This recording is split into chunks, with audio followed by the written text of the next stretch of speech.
2024 লোকসভা ভোটে কংগ্রেস সাফল্যে 40টি আসন পাবে কিনা সন্দেহ প্রকাশ করলেন বাংলার মুখ্যমন্ত্রী মমতা বন্দ্যোপাধ্যায়। শুক্রবার 2রা ফেব্রুয়ারি কলকাতায় ধর্ণা মঞ্চ থেকে মুখ্যমন্ত্রী জানান, কংগ্রেস সারা দেশে 40টা আসন পাবে কিনা জানি না। পাশাপাশি কংগ্রেসকে বিজেপির চ্যালেঞ্জ সামলানোর বার্তাও দেন তিনি। মমতা বলেন, আগে নিজের জায়গা দেখাও, পারলে বারাণসীতে গিয়ে বিজেপিকে হারাও। রাজস্থান তোমরা জেতার জায়গা হেরেছ, মধ্যপ্রদেশে গিয়ে বিজেপিকে হারাও। মমতা বন্দ্যোপাধ্যায় তিনি বলছেন, শুনুন, এখনো হিম্মত করে বলি, লড়তে যদি পারে বিজেপিকে কেউ, বাংলা পারে, তৃণমূল পারে, আমরাই পারি। সমস্ত আঞ্চলিক দলকে একত্রিত করতে তোমরা পারো না। তুমি 40টা সিট পাবে কিনা কেউ জানে না। আমি বলেছিলাম 2টো সিট দেব, জিতিয়েও দেব, কিন্তু রিজেক্টেড। তারপর থেকে আমার সঙ্গে কোনো যোগাযোগ নেই। বাংলায় প্রোগ্রাম করতে এসেছে, আমাকে একবারের জন্যও জানায়নি। পারলে বারাণসীতে গিয়ে বিজেপিকে হারাও। রাজস্থান তোমার জেতা জায়গা, হেরেছ। মধ্যপ্রদেশে গিয়ে বিজেপিকে হারাও। কি বলছেন তিনি, শোনাবো আপনাদের।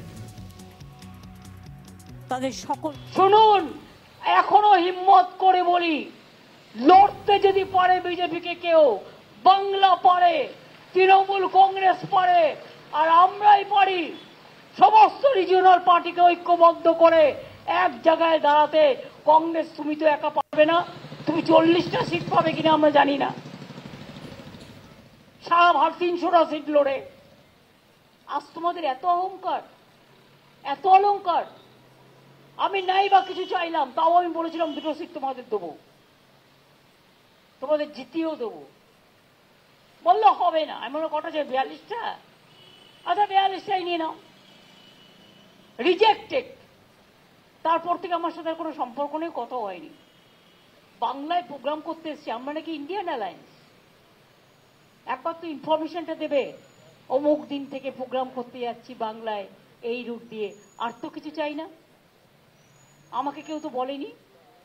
আমি অ্যাডমিনিস্ট্রেশনের থ্রুতে শুনেছি। ডিরেক্টরকে কাউকে কাউকে ফোন করে বলেছে আমাদের গাড়িটা পাস করে দাও। আমাকে একবারের জন্য জানায়নি, আমি জানতেই পারিনি। তুমি বাংলা না বেছে ইউপি কিনে না কেন? বুকের পাটা থাকতো দেখতাম, ইউপিতে এলাহাবাদে গিয়ে বিজেপিকে হারিয়ে এসো, বেনারসে গিয়ে হারিয়ে এসো, রাজস্থানে গিয়ে হারিয়ে এসো, যেটা জায়গা হেরেছো, মধ্যপ্রদেশে গিয়ে হারিয়ে এসো।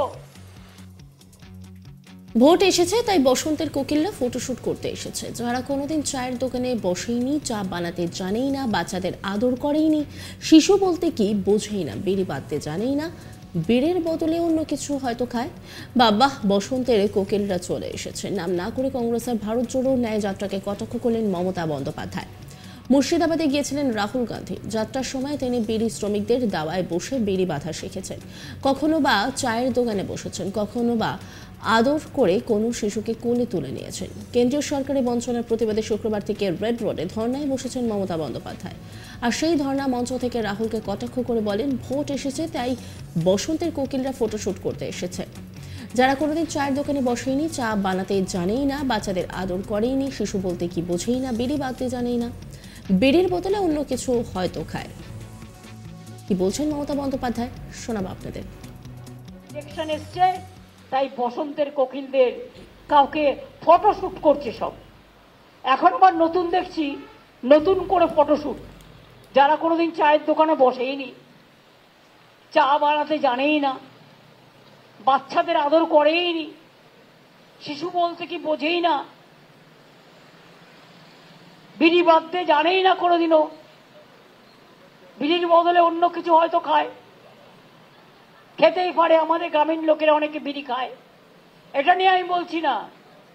বাবা, বসন্তের কোকিলরা চলে এসেছে। আর আমাদের এখানকার 1 নম্বর কাগজ তো তাদের চিরকাল বন্ধু। 16তেও আপনাদের হারিয়ে দিয়েছিল, 21এও আমাদের হারিয়ে দিয়েছিল, 11তেও আমাদের হারিয়ে দিয়েছিল, মন্ত্রী বানিয়েও দিয়েছিল। যতই চেষ্টা করো বন্ধু, একটু একটু ইম্পার্শিয়াল হওয়ার চেষ্টা করো, একটু জেনুইন হবার চেষ্টা করো। নাম মুখে নিলেন না, তবে তার নিশানায় যে কংগ্রেস সাংসদ রাহুল গান্ধী তা আরও কারো বুঝতে বাকি নেই। বসন্তের কোকিল বলে সোনিয়া তনয়াকে কটাক্ষ করলেন মমতা বন্দ্যোপাধ্যায়। শুধু তাই নয়, লোকসভা কংগ্রেসে ভরা ডুবিরও যেন আগাম ভবিষ্যৎবাণী করে দিলেন নেত্রী। ভারত জোড়ো ন্যায় যাত্রার মাঝে বৃহস্পতিবার মুর্শিদাবাদের ধুলিয়ানে বিড়ি শ্রমিকদের সঙ্গে কথা বলেন রাহুল গান্ধী। তাদের সঙ্গে বেরিয়েও বাঁধেন। ভারত জোড়ো ন্যায় যাত্রায় ছোট ছোট কচি কাচাদের সঙ্গে দেখা গিয়েছিল রাহুলকে। এদিন নাম না করে মমতা বলেন, এখন নির্বাচন এসেছে, তাই বসন্তের কোকিলরা ফটোশুট করছে। এরা কোনোদিন চায়ের দোকানে বসেনি, চা বানাতে জানে না, বাচ্চাদের আদর করেনি, শিশু বলতে কি বোঝেই না, বিড়ি বাঁধতে জানে না কোনোদিন। বিড়ির বদলে অন্য কিছু হয়তো খায়, খেতেই পারে। আমাদের গ্রামের লোকেরা অনেকে বিড়ি খায়, এটা নিয়ে আমি বলছি না।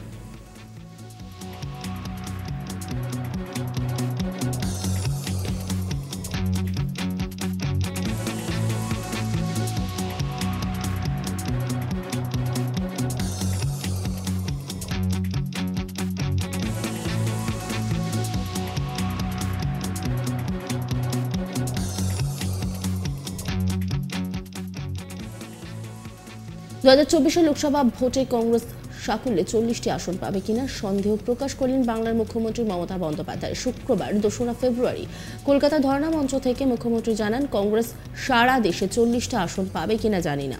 পাশাপাশি কংগ্রেসকে বিজেপির চ্যালেঞ্জ সামলানোর বার্তাও দেন তিনি। মমতা বলেন, আগে নিজের জায়গা দেখাও, পারলে বারাণসীতে গিয়ে বিজেপিকে হারাও। রাজস্থান তোমরা জেতা জায়গা, হেরেছো। মধ্যপ্রদেশে গিয়ে বিজেপিকে হারাও। কি বলছেন মুখ্যমন্ত্রী মমতা বন্দ্যোপাধ্যায়, শোনাবো আপনাদের। শুনুন, এখনো হিম্মত করে বলি, লড়তে যদি পারে বিজেপিকে কেউ, বাংলা পারে, তৃণমূল কংগ্রেস পারে, আর আমরাই পারি সমস্ত রিজিওনাল পার্টিকে ঐক্যবদ্ধ করে এক জায়গায় দাঁড়াতে। কংগ্রেস তুমি তো একা পারবে না, তুমি 40টা সিট পাবে কিনা আমরা জানি না। সারা ভারত 300টা সিট লড়ে। আজ তোমাদের এত অহংকার, এত অলংকার। আমি নাই বা কিছু চাইলাম, তাও আমি বলেছিলাম 2টো সিট তোমাদের দেবো, তোমাদের জিতিয়েও দেবো। বললো হবে না। আমি বললাম কটা চাই? 42টা। আচ্ছা 42টাই নিয়ে নাও। রিজেক্টেড। তারপর থেকে আমার সাথে কোনো সম্পর্ক নেই, কথা হয়নি। বাংলায় প্রোগ্রাম করতে এসছি, আমরা নাকি ইন্ডিয়ান অ্যালায়েন্স। একবার তো ইনফরমেশনটা দেবে, অমুক দিন থেকে প্রোগ্রাম করতে যাচ্ছি বাংলায় এই রুট দিয়ে। আর তো কিছু চাই না। আমাকে কেউ তো বলেনি, আমি অ্যাডমিনিস্ট্রেশনের থ্রুতে শুনেছি। ডিরেক্টরকে কাউকে কাউকে ফোন করে বলেছে আমাদের গাড়িটা পাস করে দাও। আমাকে একবারের জন্য জানায়নি, আমি জানতেই পারিনি। তুমি বাংলা না বেছে ইউপি কিনে না কেন? বুকের পাটা থাকতো দেখতাম ইউপিতে এলাহাবাদে গিয়ে বিজেপিকে হারিয়ে এসো, বেনারসে গিয়ে হারিয়ে এসো, রাজস্থানে গিয়ে হারিয়ে এসো, জেতা জায়গা হেরেছো, মধ্যপ্রদেশে গিয়ে হারিয়ে এসো। অন্যান্য খবরের আপডেটের জন্য অবশ্যই নজর রাখুন আজ তাক বাংলার ইউটিউব স্ট্রিমিং এবং ইউটিউব চ্যানেলকে সাবস্ক্রাইব করুন, লাইক করুন, কমেন্ট করুন, শেয়ার করুন। পাশাপাশি হোয়াটসঅ্যাপে নজর রাখুন, কারণ সেখানেও রয়েছে আজ তাক বাংলা।